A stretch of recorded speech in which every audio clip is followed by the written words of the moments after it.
Esta mañana vamos a regresar al libro de Esther. Normalmente yo pongo el texto en el boletín, pero no había espacio para capítulo 8. Entonces, por favor, abran sus Biblias al octavo capítulo del libro de Esther. Esther capítulo 8.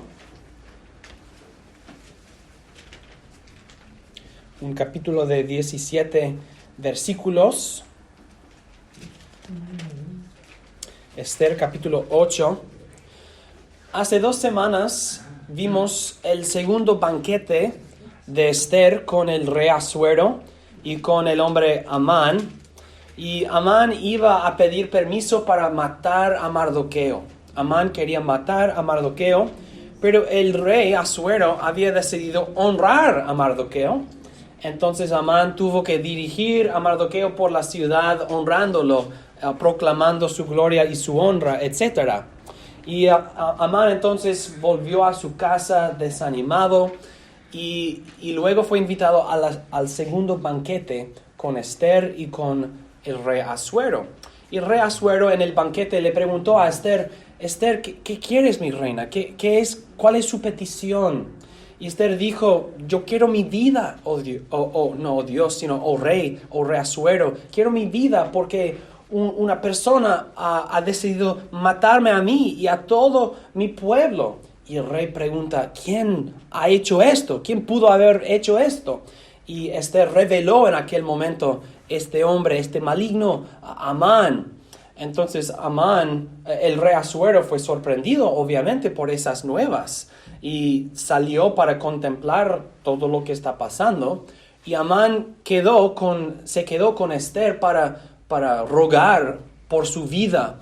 Y cuando el rey Asuero regresó, vio a Amán rogando con Esther y había caído sobre ella. Y el rey dijo: ¿qué estás haciendo?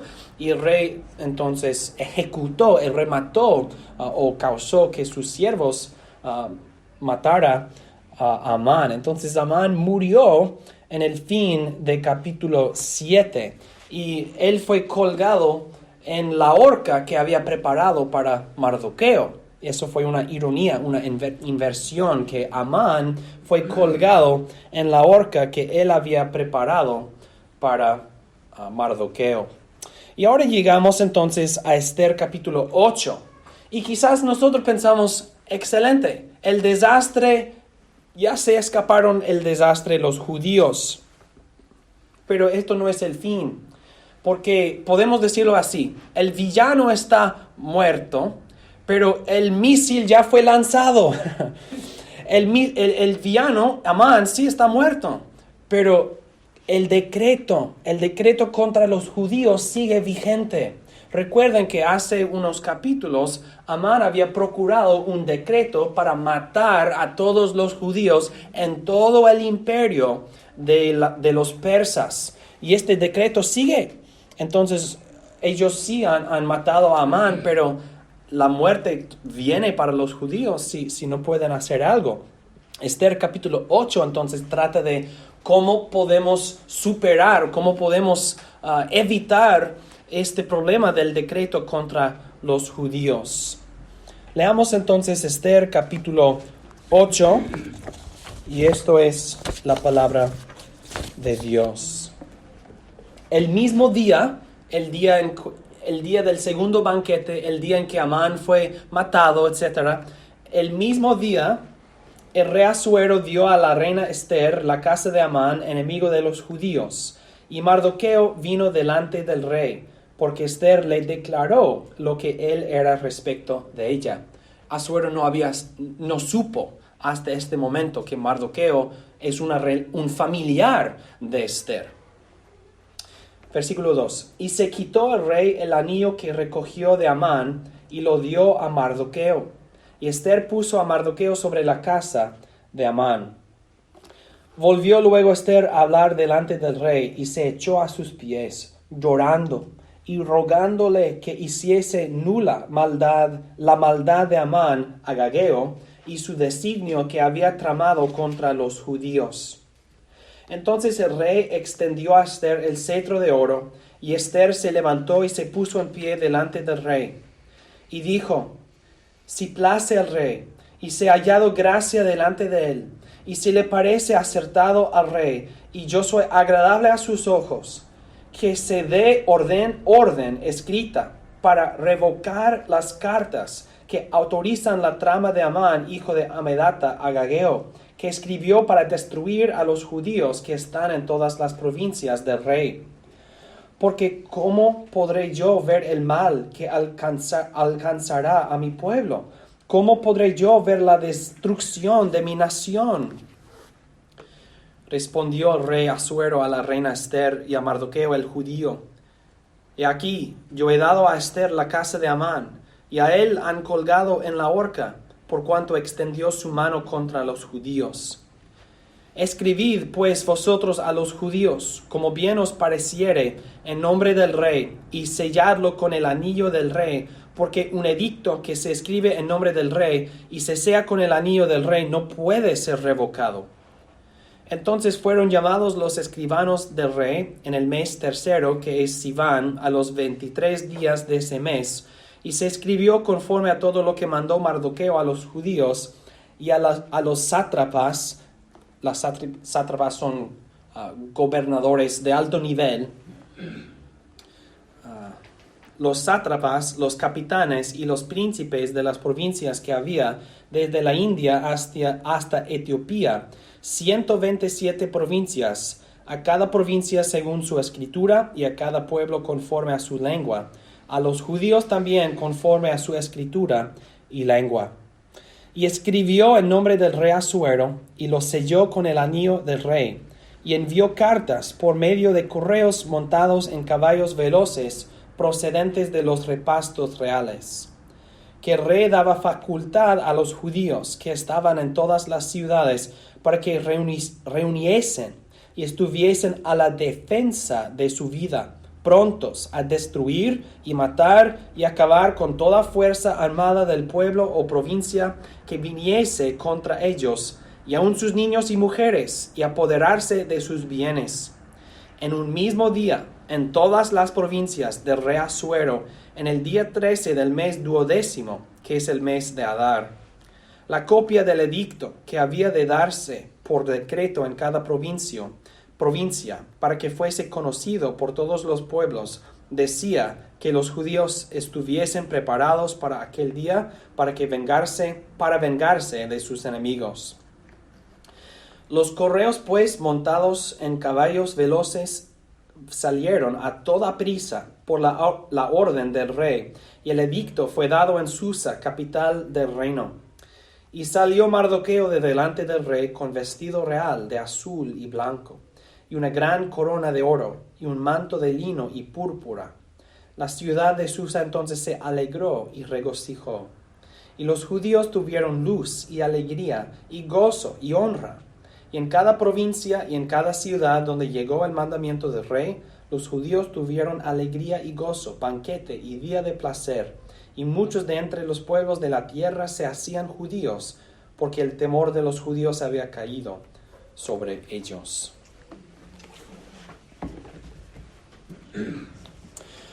Lo que vamos a hacer es considerar 3 puntos acerca del texto mismo y luego 6 lecciones o 6 verdades que podemos recibir o sacar del texto.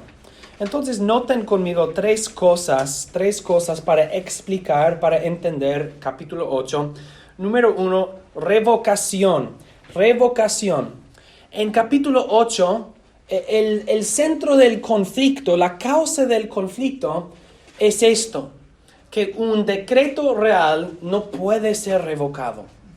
Un decreto real no puede ser revocado. Esther está rogando al rey Asuero: por favor, revoca el decreto real. Y él le dice: es imposible. Yo no es que no quiero, sino que no puedo hacerlo. Un decreto real es irrevocable.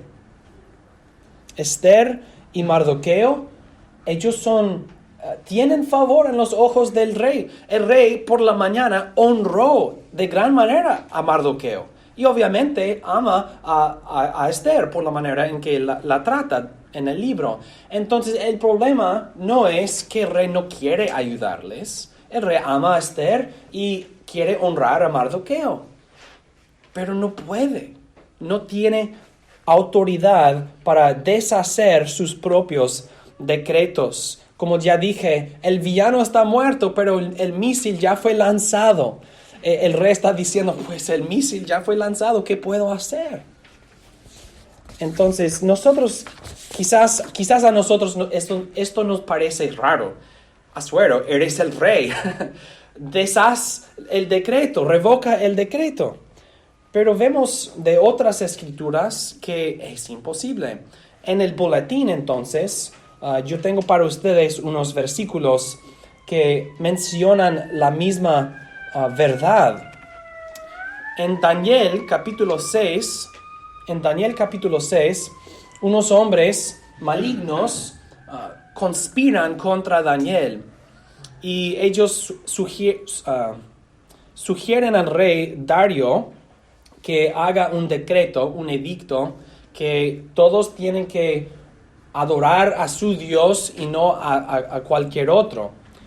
Y el hombre que adore a otro Dios será echado a los leones. Y hacen todo esto para atrapar a Daniel.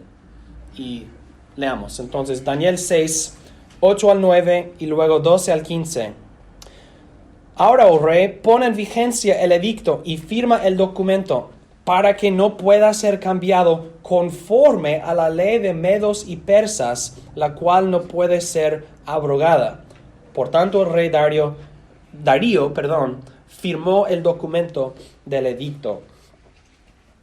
Es una ley de los medos y los persas, el imperio de Media y Persia, que es imposible revocar o abrogar una ley del rey. Así es. Y esos hombres que están conspirando contra Daniel, ellos quieren que el rey firme algo con toda su autoridad. Luego versículos 12 al 15. Luego se acercaron y hablaron delante del rey acerca del edicto real. ¿No has firmado el edicto de que cualquiera que pida a cualquier dios u hombre fuera de ti durante 30 días, oh rey, sea echado al foso de los leones? El rey respondió y dijo, es verdad el asunto, conforme a la ley de medos y persas, la cual no puede ser abrogada. Entonces respondieron y dijeron delante del rey, ese Daniel, uno de los cautivos de Judá, no ha hecho caso de ti, oh rey, ni del edicto que has firmado. Más bien 3 veces al día hace su oración. Al oír el rey de este asunto, sintió un gran disgusto por ello y se propuso salvar a Daniel. Hasta la puesta del sol se esforzó por librarlo. Pero aquellos hombres se reunieron cerca del rey y le dijeron, ten presente, oh rey, que es ley de medos y persas, que ningún edicto o decreto que el rey pone en vigencia puede ser cambiado. Darío es el abuelo de Asuero. Entonces, en el tiempo de Asuero es bien conocido. Todos saben, un ley real, un edicto real, un decreto real no puede ser revocado. Noten que Darío quiere deshacerlo. Que Darío se esforzó todo el día por librarlo, pero era imposible. Era imposible. Esto nos ayuda a entender por qué es que Asuero no haga algo para para deshacer el decreto en favor de Esther y Mardoqueo. No puede. No tiene autoridad para hacerlo. Sería para él necesario deshacer toda la cultura, todo el gobierno del imperio que ha sido firme por generaciones. Él no puede hacerlo. Es imposible para él. Segundo, entonces, retaliación. Hemos visto número 1, revocación. ¿Por qué no revoca el decreto? No puede. Es imposible. Segundo, retaliación. ¿Cuál es entonces la solución? Si Asuero no puede deshacer el decreto, ¿qué puede hacer? ¿Qué pueden hacer para evitar la muerte que viene para ellos? pues la solución es hacer otro decreto al mismo nivel que se opone al primer decreto. Ahora vamos a tener dos decretos opuestos del rey. Qué raro, pero es la solución que han escogido. En el mismo día, dice el rey, en el mismo día los judíos pueden juntarse para defenderse contra sus enemigos. Noten en el boletín, noten en Esther capítulo 3, versículo 13, el lenguaje que se usa en el decreto contra los judíos. Y las cartas fueron enviadas por medio de mensajeros a todas las provincias del rey para destruir, matar y exterminar a todos los judíos, desde los jóvenes hasta los ancianos, los niños y las mujeres, en un solo día, el 3 del mes 12º, que es el mes de Adar, y para tomar botín de ellos. Ahora, luego, el segundo decreto utiliza las mismas palabras. Ahora estamos leyendo de capítulo 8, el decreto a favor de los judíos, que se reunieran y estuvieran a la defensiva para destruir, matar y exterminar a todo ejército de pueblo o provincia que los asediara, incluyendo a los niños y a las mujeres, y para tomar botín de ellos, en todas las provincias del rey Asuero en un solo día, el día 13 del mes 12º, que es el mes de Adar. Entonces en capítulo 8 vemos un decreto que copia el primer decreto. Y ahora tenemos dos decretos opuestos. Uno, los enemigos de los judíos tienen autoridad para matarlos. Segundo, los judíos tienen autoridad para defenderse contra sus enemigos. Lo importante para nosotros es que los judíos tienen autoridad solamente para defenderse. Esto no es un decreto de genocidio a favor de los judíos. Los judíos tienen permiso para matar a cualquiera. No, los judíos pueden juntarse y defenderse, no más. No tienen derecho de hacer cualquier otra cosa. No pueden defenderse contra sus enemigos, pueden defender sus vidas mismas. Eso es importante para entender la situación, el contexto de lo que está pasando. Y considerando todos los detalles y el contexto, es una solución suficiente. No puede deshacer el decreto, pero puede dar autoridad a los judíos para defenderse contra sus enemigos. Eso es suficiente. Y quiero que noten también que tienen permiso para tomar botín de ellos, de sus enemigos. Eso será importante en capítulo 9. No vamos a explicarlo ahora, pero noten que el decreto específicamente menciona autorización para tomar botín de sus enemigos. Entonces hemos estudiado número 1, revocación. El decreto no puede ser revocado. Retaliación, los judíos tienen autoridad para defenderse. Finalmente, número 3, inversión. En cada sermón hemos hecho la pregunta: ¿cuáles son las ironías o inversiones que vemos en la narrativa? Porque Esther trata de ironías e inversiones o inversiones irónicas muchas veces. Y vemos unas inversiones aquí en este capítulo. Obviamente, al fin de capítulo 7, cuando Amán fue colgado en el horca que él había preparado para Mardoqueo, eso fue una inversión gigante, una de las más grandes inversiones en el libro de Esther. Pero capítulo 8 continúa esto. La casa de Amán es dada a Esther, y luego Esther pone a Mardoqueo sobre la casa de Amán.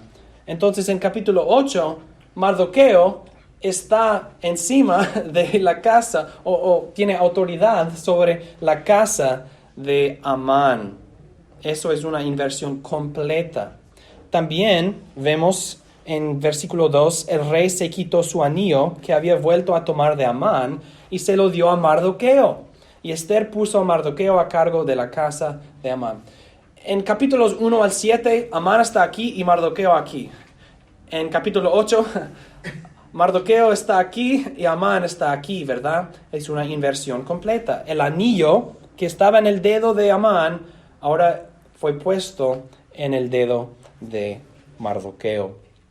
Y vemos también en versículo 15, Mardoqueo salió de la presencia del rey con una vestidura real, azul y blanca, una gran corona de oro y un manto de lino fino y púrpura, y la ciudad de Susa gritaba de gozo y alegría. Eso es otra inversión. Cuando Amán salió de la capital, la gente se postró en miedo de él. Ellos honraron a Amán porque el rey había mandado que lo hagan. Pero aquí vemos que la gente regocijó. Ellos aman a Mardoqueo. Ellos respetan a Mardoqueo. No a Amán, sino a Mardoqueo. Cuando Mardoqueo sale, la gente aplaude con alegría sincera. Cuando Mardoqueo sale, la gente aplaude con alegría sincera. Cuando Amán salía, la gente tenía miedo. ¿Qué nos va a matar? ¿Qué va a hacer? Él era un hombre maligno y la gente no amaba a Amán. Esas inversiones siempre nos enseñan algo. Nos enseñan que Dios está trabajando. Recuerden que en Esther ni una vez se menciona el nombre de Dios. Dios no aparece en el libro de Esther. ¿Dónde lo vemos? Vemos a Dios en todas las inversiones irónicas, en toda la providencia, en toda la soberanía que vemos.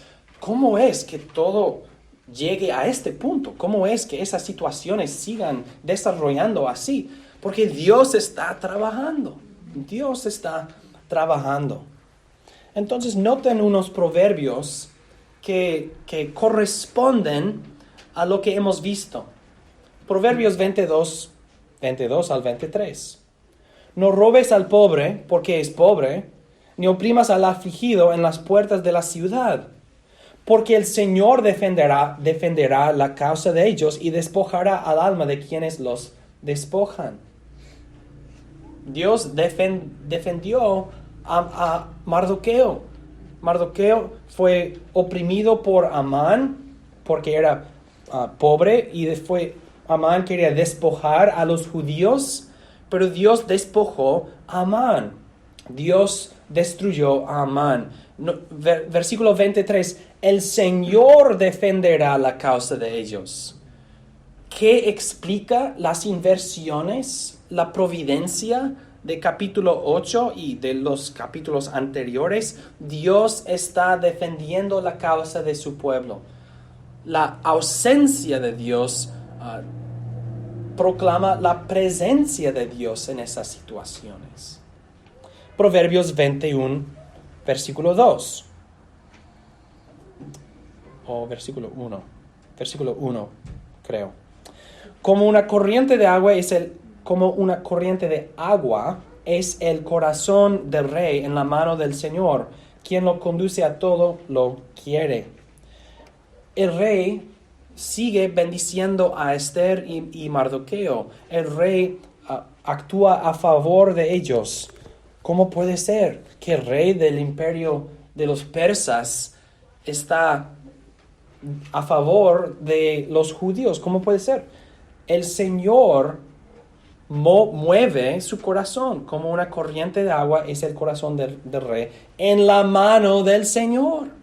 Vemos la mano del Señor entonces en la vida de Asuero. ¿Quién puede hacer esto? Dios. Proverbios 15, 25. El Señor derribará la casa de los soberbios, pero afirmará los linderos de la viuda. ¿Quién derriba la casa de los soberbios? El Señor. Entonces, en la caída de Amán y la caída de su casa y en los cambios en el corazón de Asuero, en todas estas cosas, nosotros no decimos, wow, qué ironía. Sí decimos esto, pero decimos, qué ironía ha causado Dios en su providencia. Estas cosas nos dirigen a Dios y su soberanía y su providencia en la vida de Esther y Mardoqueo y todos los judíos. Dios está trabajando.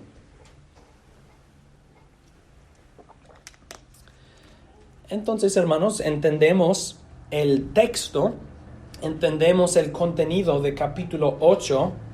Ahora lo que quiero hacer es pasar por 6 verdades preciosas que vemos en este capítulo comparado con las Escrituras desde una perspectiva más ancha. Entonces, hermanos, noten números 1, 2, 3 y 4 a la misma vez, a la vez. 1 al 4 juntos. Quiero que veamos que Dios es rico en misericordia, que la fe es la mano vacía de un pecador indigno, que la fe recibe y descansa en Cristo y que por la fe somos salvos. Quiero que veamos todas estas cosas en comparación con Esther 8 y otras partes de las Escrituras. Otra pregunta que hemos usado varias veces en nuestro estudio de Esther ¿es nuestro rey así?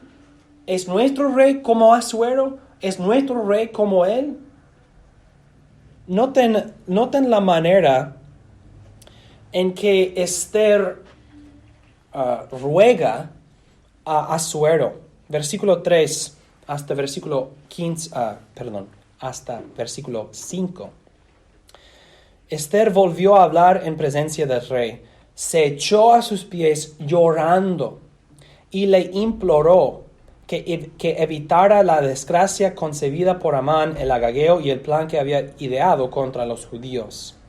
Entonces dijo, noten la manera en que habla, si al rey le parece bien, si he hallado gracia delante de él, si el asunto le parece correcto al rey y yo soy agradable a sus ojos. Ella se humilla, se prostra, se inclina ante Asuero y le habla, la manera que Esther le habla a él es para persuadirlo con humildad, para persuadirlo con sumisión. Si al rey le parece bien, si he hallado gracia delante de él, si el asunto le parece correcto al rey, ella no exige, ella ruega con humildad al rey. Pero lo que quiero enfatizar, hermanos, lo que quiero que vean es que Esther es necesario para ella, es necesario que ella mueva el corazón de Asuero. Ella tiene que mover su corazón, ella tiene que moverlo a la misericordia, moverlo a actuar a favor de ella.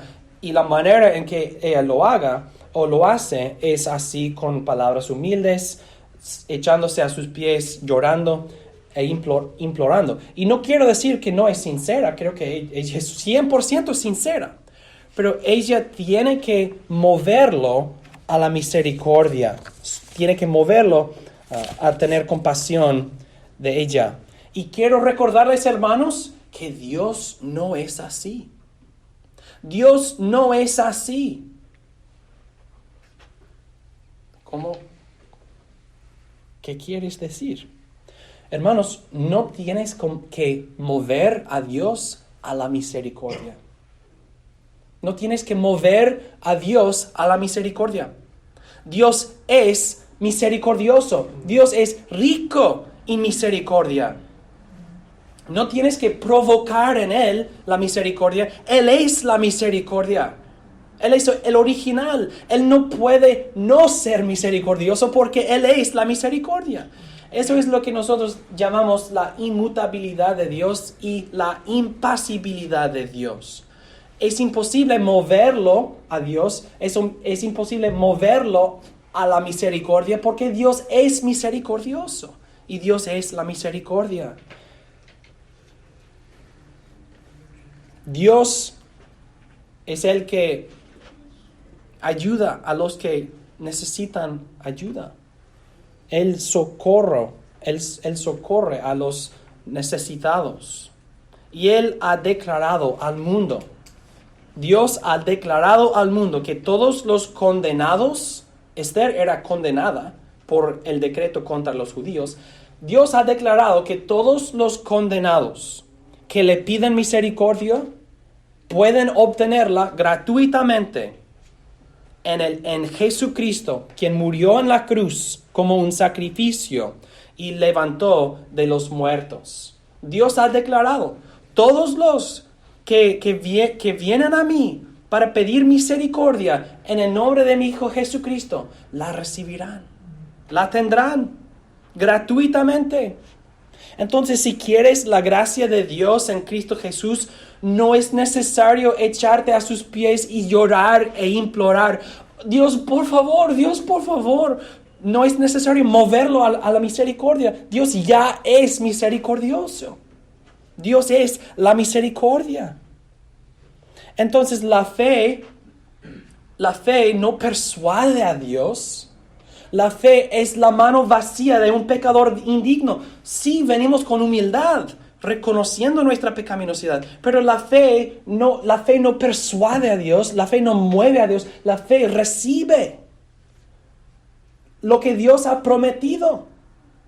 ¿Qué ha prometido Dios? La gracia en Jesucristo, la gracia salvadora en Jesucristo. La fe entonces es la mano vacía de un pecador indigno. Esther dice, ¿cómo lo pone? Dice, si he hallado gracia delante de él, si yo soy agradable a sus ojos. Nosotros no venimos a Dios diciendo, Dios, si yo soy agradable en tus ojos, sálvame. No, Dios dice, no eres, no lo eres. Venimos confesando, reconociendo, somos indignos, pero tú eres misericordioso y tú has prometido perdonar a todos los que te piden perdón en Jesucristo. Entonces vengo con la mano vacía, la mano abierta, la mano extendida.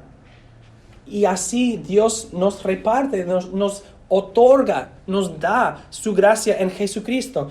Entonces la fe recibe a Jesucristo y la fe descansa en Jesucristo.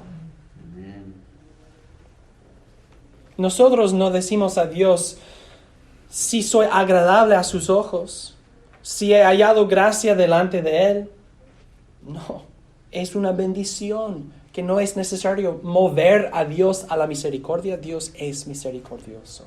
Y no es necesario ser agradable en sus ojos. Él nos hace agradable en sus ojos. Él nos lava en la sangre de Jesucristo. Y Él nos viste con la justicia de Jesucristo. Y así somos agradables a Dios en la justicia de Jesús. Y por eso digo, por la fe somos salvos. El rey Asuero le dice a Esther, no puedo salvarte, pero puedo darte permiso para salvarte a ti mismo. No puedo salvar a los judíos, pero puedo otorgar un decreto que les da autoridad para defenderse, para salvarse a sí mismos. No, Dios dice, yo haré todo. Yo tengo poder y autoridad para salvarte y lo haré. Mi Hijo Jesucristo fue encarnado, fue crucificado, fue levantado de los muertos, ascendió a mi diestra, se sentó a mi diestra. Consumado es. He hecho todo. Entonces el cristiano, el pecador, viene a Dios, quien es rico en misericordia, con la mano vacía, extendida y abierta, recibe a Jesucristo, descansa en Jesucristo y por la fe somos salvos. Cristiano, tu condenación es quitada. El decreto contra ti es anulado, revocado. El decreto que tú no pudiste revocar, Dios ha revocado en Cristo Jesús. Y la condición agradable que querías para estar en la presencia de Dios, que no podías alcanzar, Dios te ha hecho agradable en sus ojos. Dios es misericordioso para contigo. Regocíjense entonces, hermanos, y descansen en Jesucristo. Alaben a Dios. ¿Es nuestro Dios así? ¿Es nuestro Rey así? No, no es así. Gloria a Él. Gloria a nuestro Rey. Que no tenemos que persuadir a Dios. No es necesario implorar, Dios, por favor, no me malinterpreten. Venimos con humildad, reconociendo nuestro pecado, pero no para mover a Dios a la misericordia. Venimos a Dios porque Él ha prometido su misericordia a nosotros. Esther quiere que Asuero vea en ella la razón para actuar, sus lágrimas, su condición, su condenación. Esther quiere que Asuero vea en ella la razón para actuar. Pero Dios actúa de la plenitud de su propia misericordia. ¿Y cómo sabemos? Porque Jesús, porque Cristo, porque Él vino y murió y resucitó para nosotros. Número 5. La fe verdadera es vital y visible. Vital y visible. Cuando los pueblos del imperio vieron a los judíos ascendiendo en poder, ascendiendo en influencia, unos de ellos se convirtieron al judaísmo, se circuncidaron y vivieron como judíos. En versículo 17 dice, muchos de los pueblos de la tierra declaraban ser judíos. ¿Qué significa esto? Pues en comparación con otras escrituras, ellos se circuncidaron y vivieron o empezaron a vivir según las costumbres de la ley de Moisés. Es la misma palabra que Pablo usa en Gálatas 2:14. Pablo dice, en cambio, cuando vi que no andaban rectamente ante la verdad del Evangelio, le dije a Pedro delante de todos, si tú que eres judío vives como los gentiles y no como judío, ¿por qué obligas a los gentiles a hacerse judíos? Es la misma palabra que se usa en Esther para decir, muchos de ellos declaraban ser judíos. Ellos se convirtieron a los ritos y las costumbres de la ley de Moisés. Es decir, que fueron circuncidados y vivieron así. Quiero que entendamos que la fe verdadera es como esto, pero más que esto. Es como esto, pero más que esto. Estas personas querían estar al lado de los ganadores. Ellos pueden ver que los judíos han ascendido al poder. Los judíos han ascendido a tener influencia, etc. Nosotros vamos a ser judíos entonces. Vamos a hacernos judíos porque los judíos tienen poder e influencia y autoridad en el imperio. Mardoqueo es el segundo en el imperio. La esposa de Asuero también es judío. Entonces los judíos tienen poder. Muchos se convierten al judaísmo. Pero ¿conocían ellos el Dios de Israel o los ritos y las costumbres de Israel? Muchos de ellos vivieron como judíos, pero dudo que conocían al Dios de Israel. El cristianismo no es una religión solamente externa. Voy a estar con los cristianos, voy a hacer cosas cristianas, voy a bautizarme. El cristianismo, la fe verdadera, es visible. Sí, nosotros vivimos como cristianos, como ellos vivían como judíos, pero la fe verdadera es más que esto. Es vital también, no solamente visible. Hay un cambio en el corazón. Nosotros creemos con el corazón que Dios levantó a Jesucristo de los muertos. Entonces la fe verdadera es mucho más que simplemente circuncidarse o bautizarse. La fe es creer en el corazón, en Jesucristo. Es creer y obedecer del corazón. No es simplemente una conformidad externa a la vida de un cristiano. Pues yo asisto a la iglesia y yo hago cosas cristianas, yo canto los himnos y quizás he sido bautizado. Pero hay muchos que dirán, Señor, Señor. Y el Señor les dirá, nunca os conocí. Entonces la fe es visible. Un cristiano escondido, esto es una contradicción. La fe sí es visible. Nos bautizamos, nos declaramos, yo soy un hijo de Dios en la iglesia de Dios. Pero la fe es también vital, una vida, una raíz activa en el corazón, un corazón cambiado. Debemos entonces nosotros vivir para agradar al Señor, nuestro Señor y nuestro Rey. Debemos sujetarnos a nuestro esposo celestial. Un cristiano tiene una fe vital y visible. Muchos declaraban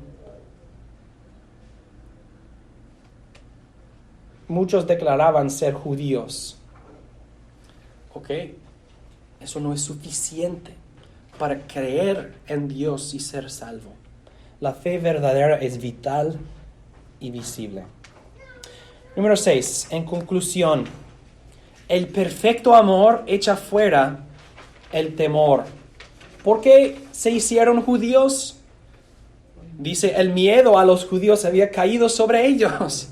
Voy a ser judío, voy a circuncidarme, voy a vivir como judío porque tengo temor, porque el miedo de ellos ha caído sobre mí. Eso no es una razón para ser cristiano. Porque el Evangelio, las buenas nuevas, echa fuera el temor. Primero de Juan 4, 17 al 18. En esto se ha perfeccionado el amor entre nosotros para que tengamos confianza en el día del juicio. En que como Él es, así somos nosotros en este mundo. En el amor no hay temor, sino que el perfecto amor echa fuera el temor. Nosotros amamos a Dios porque Él nos amó a nosotros. Él quitó nuestra condenación. Entonces nosotros no decimos, voy a bautizarme porque tengo temor de Dios. Tengo temor de Dios. No, el amor de Dios echa fuera nuestro temor y tenemos confianza en el día del juicio. ¿Temes el día del juicio o tienes confianza para el día del juicio? Si tú amas a Dios y Dios ama a ti, tienes confianza en el día del juicio. Entonces vemos por contraste entre capítulo 8 de Esther, vemos que la fe verdadera es vital y visible, y el que cree en Cristo, el que cree en el amor de Dios en Jesucristo, el amor de Dios echa fuera nuestro temor. No nos convertimos porque tenemos miedo de Dios, sino porque Dios ha abierto sus brazos a nosotros con misericordia. Esto nos ayuda a entender el Evangelio y la vida de un cristiano. Y puede ser que Dios usó estas cosas para dirigir a estas personas a una relación con Él más profundo que la circuncisión. Puede ser que esto dirigió a otras cosas mejores. Y vemos que cuando Jesús nació, había personas en el oriente que tenían ciertas creencias acerca de Dios y vinieron para buscar el rey de los judíos. Entonces creo que había verdadera religión entre algunos de ellos. Pero la circuncisión misma y una circuncisión basada en temor, eso no es la fe verdadera y no es el cristianismo. Y debemos entender el evangelio verdadero, que Dios es rico en misericordia, que la fe es la mano vacía de un pecador indigno, que la fe recibe y descansa en Cristo, que por la fe somos salvos y esta fe verdadera es vital y visible, y el perfecto amor de Dios echa fuera el temor en nosotros. Gloria a Dios y gracias a Dios. Amén. Oremos.